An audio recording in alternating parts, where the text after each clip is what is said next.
Salut tout le monde, alors on se retrouve ici chez Julien Baillet. Bonjour, ça va Julien? Bonjour Thierry.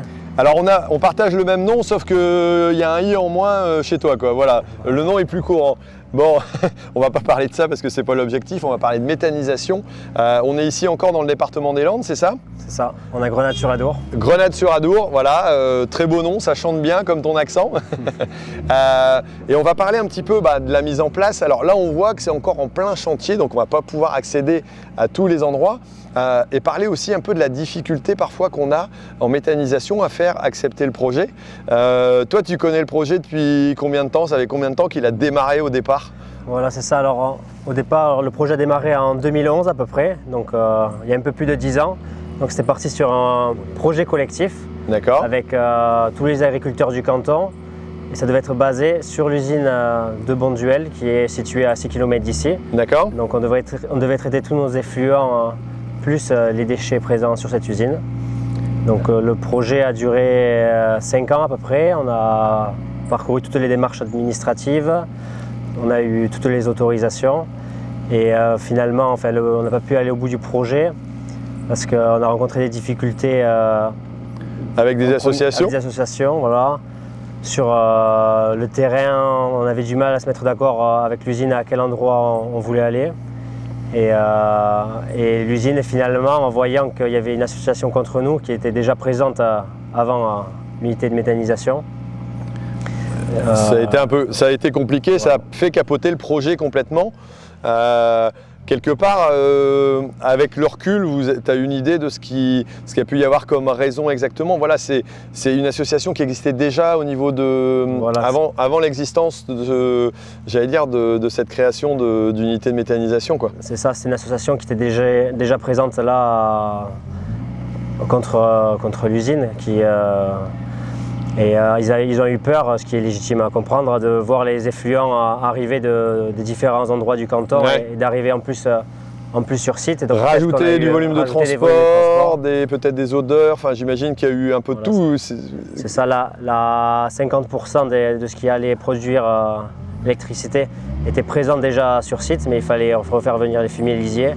Et les riverains étaient inquiets, ce qui peut se comprendre. Ce qui peut se comprendre, ouais, tout à fait. On a peut-être mal expliqué le projet. Enfin, il y a peut-être eu de l'incompréhension, mais ce qui a fait que l'usine, en voyant que ça montait un peu en pression, s'est retirée du projet. Ne pouvait plus nous garantir en fait les volumes de déchets que produisait nécessaire. Donc ils nous ont dit de stopper le projet, mais qu'ils pouvaient soutenir des agriculteurs qui voulaient faire de la méthanisation chez eux à la ferme. D'accord. Donc après, c'est comme ça que le projet qu'on est en train de voir ici s'est mis en place, quoi. Mais du coup, vous n'êtes plus en collectif, vous êtes au niveau de l'exploitation, c'est ça? Voilà, donc les investisseurs, c'est-à-dire ceux qui font le projet et vont gérer l'unité de méthanisation, sont les 4 associés du GAEC. D'accord. Et après, on a 4 autres exploitations, des voisins, qui sont situés autour 3 km autour du site, qui vont nous apporter leur matière, leur fumier, leur lisier. Et nous, en échange, on leur répandra le digestat. D'accord. Donc quelque part, ouais, l'idée c'est, eux n'ont pas voulu forcément faire partie de l'investissement et du choix, mais de dire, on veut pourquoi pas jouer techniquement en apportant nos matières, mais récupérer aussi du digestat. Et il y a un accord qui s'est créé sur cette base-là, alors c'est ça? Voilà, c'est ça exactement, parce qu'on a à peu près 50% d'effluents d'élevage, ouais. des 5 exploitations. Et après 50% qui vient de l'usine Bonduel qui est à 5 km. D'accord. Ça, avec l'usine, vous avez continué à garder, j'allais dire, un contact et le fait qu'eux vont venir amener une partie des matières qui va vous servir pour la digestion, c'est ça? Voilà, c'est ça. Là. Toutes les matières, tout ce qu'on voit dans les silos là sont… Là, je suis en train de regarder, mais ils vont couler dans le béton, non? Parce qu'il est tout frais, apparemment. Voilà. Et du coup, ce projet-ci, c'est pareil en termes de mise en place, de réalisation.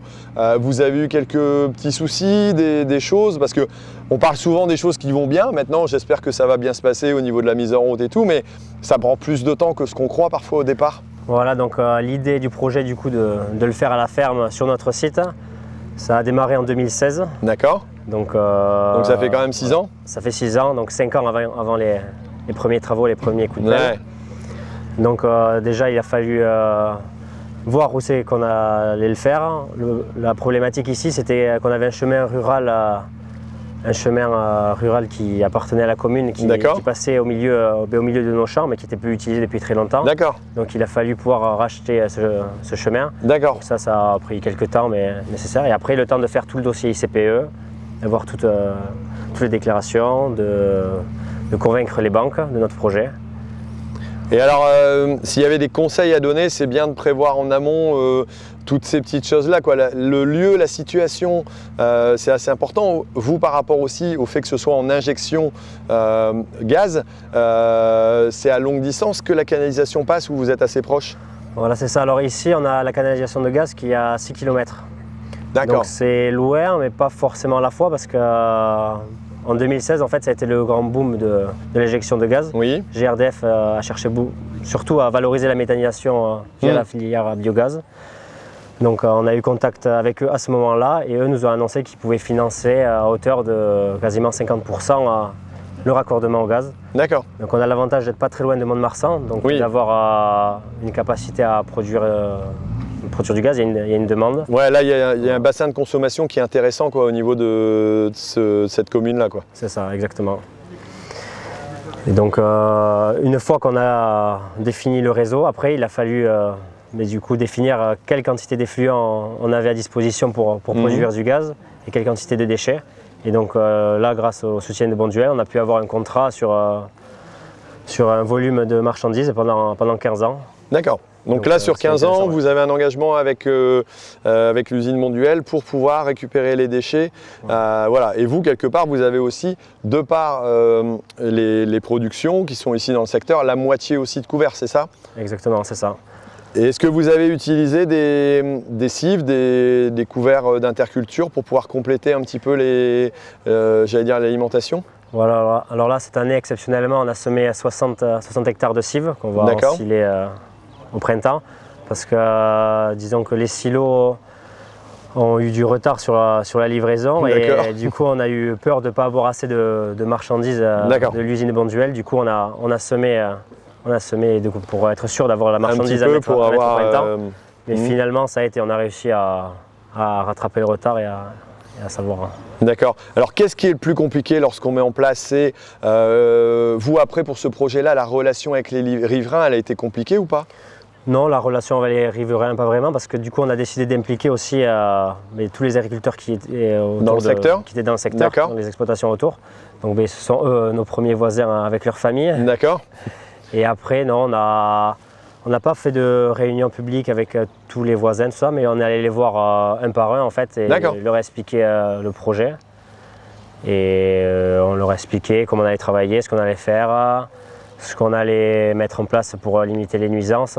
Alors surtout les premières nuisances sur lesquelles ils avaient peur, c'est le transport de matière. Oui. Parce que l'usine n'est pas très loin, elle a 6 km, mais il y a quand même 1,5 km entre ici et la nationale, où c'est une petite route. Ouais. Donc bon, déjà les camions passent déjà pour aller sur la ferme, c'est-à-dire le camion du laitier, les camions d'aliments. Mais là, c'est des camions, c'est un peu plus fréquent, mais finalement, ça s'est très bien passé cet été. Une fois que tu es arrivé pour leur expliquer, ils ont posé des questions, ils ont eu les réponses à ce qu'ils avaient comme attente. Et puis... C'est ça, qu'on était prêt à faire des aménagements parce que c'est nos champs qui bordent la route, qu'on pouvait faire des aménagements s'il y avait des difficultés pour les croisements. D'accord. Voilà, on a expliqué finalement, la matière, ça paraît beaucoup, 10 000 tonnes. Ça fait... Mais finalement, ça fait combien de camions à la journée? Alors voilà, un camion, ça porte à peu près 28 tonnes. Ouais. Donc on a chiffré à 10 camions par jour, 2 jours par semaine, entre le 15 juillet et le 15 octobre. D'accord, ouais, pendant la période de pleine production. Ouais, si vous comptez 10 camions par jour, ouais, ça vous fait 2 jours par semaine. 2 jours par semaine, ouais, c'est pas énorme en termes de débit. Et peut-être qu'ils s'attendaient à pire. Ils se disaient, et voir un camion par heure dans la journée, a priori, c'est pas une nuisance très, très élevée, quoi. Non, voilà, parce que les camions, ils tournent pendant les heures de travail, de 8h jusqu'à 17h, 17h30. Ouais. Donc les gens qui travaillent. Ouais, en plus, c'est pas trop le matin, c'est pas tard le soir, c'est pas pendant les périodes de transport des gens lorsqu'ils vont au travail. Ça, les gens, les riverains ont été attentifs à ça quelque part, de dire tiens, ils sont venus nous voir pour nous expliquer, ils répondent à nos questions. Vous avez senti vraiment qu'il y avait j'allais dire une attente de comprendre parce qu'ils ont peur, c'est ça? Oui, mais c'est normal d'avoir peur quand il y a un projet quand on ne connaît pas. Quand on ne connaît pas, qu'il y a un projet qui se monte à côté de chez soi, on a sa maison, enfin, c'est normal d'être inquiet. Après, on a essayé de leur expliquer qu'on allait faire au mieux pour que tout se passe bien, que si jamais il y avait des soucis, il fallait venir nous voir et qu'on allait essayer de trouver une solution. Et voilà, on a toujours fonctionné comme ça et ça s'est plutôt bien passé. Ils nous ont beaucoup sollicité. Parce que vu qu'on porte le projet depuis 2016, on a déjà parlé depuis un moment. D'accord. Donc dès qu'ils nous ont... ça va, vous n'avez pas désespéré par rapport au projet? À un moment donné, c'est peut-être dur de dire il va falloir encore telle autorisation, il y a tel problème, il y a telle chose. Ça a été compliqué, mais on a réussi à tenir jusqu'au bout. Ouais. Ok. Est-ce que le fait d'avoir fait un pré-projet avant, d'avoir essayé de réfléchir un petit peu, ça vous a permis d'apprendre aussi sur justement la relation avec les riverains, les difficultés qu'il pouvait y avoir? Ça vous a déjà mis en garde certainement sur ces problèmes-là, non, d'acceptabilité? Voilà, c'est ça. Donc on savait qu'il allait falloir être un pédagogue et bien expliquer notre projet aux gens qui étaient autour de chez nous. Et après, ça nous a permis, vu qu'on avait porté ce projet, on avait déjà un peu de recul sur la méthanisation. Ouais. C'est-à-dire le premier projet était en cogénération. D'accord. Du coup, là, on souhaitait faire de l'injection, mais il y avait beaucoup de similitudes quand même. Donc on avait, en fait, le constructeur où on avait contact pour faire le gros projet collectif. Ouais. On a continué à travailler avec lui. D'accord. Il y a une relation de confiance qui s'est créée. Donc c'est lui aujourd'hui qui fait le projet ici sur site. On a vu d'autres constructeurs aussi, mais finalement le process qu'ils avaient vous a pas convaincu. Enfin, le process qu'ils ont eu et qu'on a mis en place nous a convaincus. D'accord. Voilà. Ok. Alors quelques conseils on pourrait donner à ceux qui mettent encore en place des choses, c'est de dire peut-être pas de réunion publique parce que ça risque d'amener des groupes qui se créent, puis tu as tout le monde contre tout le monde, ça fait un peu... Mais dire on va voir les gens à un, c'est du temps, mais c'est aussi de l'investissement pour un projet qui va nécessiter... Et est-ce que vous aviez des bonnes relations globalement avec votre voisinage auparavant? Il n'y avait pas de soucis particuliers ou... Oui, globalement, après, partout dans toutes les campagnes, il y a toujours des fois avec une personne où ça passe pas, mais disons que les gens avec qui on s'entendait bien et on a bien expliqué, ça n'a pas posé de problème, et ce qui a fait que même s'il y a des gens qui étaient contre, finalement, ils étaient minoritaires. Et donc... il n'y en a pas qui ont réussi à monter tous les autres contre vous, parce que c'est parfois ce qui arrive. Tu en as un qui prend, j'allais dire, le projet, il va voir les autres avant que vous ayez eu le temps d'aller le voir, et puis, ouais, vous vous rendez compte, il va se passer ça. Puis après, tu peux leur raconter ce que tu veux. C'est fini, quoi. C'est parfois le problème qui arrive. C'est ça, et ça, c'est le risque en faisant des grandes réunions publiques avec beaucoup de personnes, de se retrouver seul face à beaucoup de 50 monde. personnes, à beaucoup de monde, ça peut être compliqué. Ouais, puis il y en a toujours un qui a des contre-arguments, et même s'ils sont mauvais ou faux, s'ils ont des grandes gueules, ils s'en sortent, quoi. Voilà, c'est ça. Et puis nous, on est agriculteurs, on n'est pas forcément habitués à parler devant une grande foule, à savoir faire, donc on a préféré jouer la proximité. Jouer la proximité, je pense que c'est le bon moyen. C'est vrai que depuis que je vois certains sites de méthanisation, on en a discuté, le côté acceptabilité, déjà d'avoir des bonnes relations avant, de prouver que vous avez de la bonne volonté aussi en disant voilà, on va peut-être faire des aires de stationnement au bord des champs si jamais il y a des problèmes de croisement, au moins ça pourra vous aider. Ça montre que vous n'êtes pas là pour emmerder le monde, on va dire vulgairement, mais pour participer à la vie collective.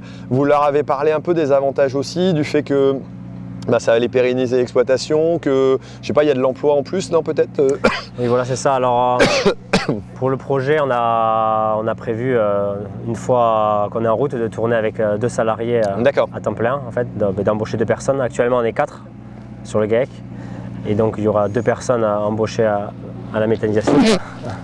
On dit toujours qu'il fait beau dans le sud, mais moi je comprends pas, il pleut tout le temps depuis qu'on est arrivé. Excuse-moi. Donc, ce côté-là, emploi, ils ont été sensibles un petit peu les voisins, t'en as parlé ou pas? Si, on en a parlé, mais je ne sais pas si c'est vraiment ça qui nous a touchés. Ok. Mais c'est sûr, les gens qu'on a employés, c'est des gens aussi qui sont du village, là on a... Local. Qui sont locaux, quoi. Donc, donc quelque part, eux, ils sont déjà aussi dans le milieu, et puis ça aide aussi à faire accepter ça, quoi. Ok. Quelque chose d'autre à dire en conseil à celui qui voudrait mettre en route quelque chose comme ça? De s'accrocher, d'aller jusqu'au bout et si on est plusieurs, de rester solidaire et de bien de s'accrocher à plusieurs, ça c'est plus motivant, quoi. Ouais, de démarrer par une entreprise qui n'a pas réussi à se faire, à se mettre en place en commun parce que il y a eu des freins et puis des difficultés. Vous avez réussi à rebondir et puis à dire on va profiter aussi de notre, j'allais dire, de l'expérience qu'on a pu avoir pour arriver à monter quelque chose, quoi. Donc c'est plutôt pas mal quand même, quoi. C'est ça. Bon. Eh ben, félicitations et puis merci pour cette présentation. Nous on va continuer peut-être la visite avec les autres. Ouais, ça va faire ça, on va faire un tour. Allez, merci. Merci.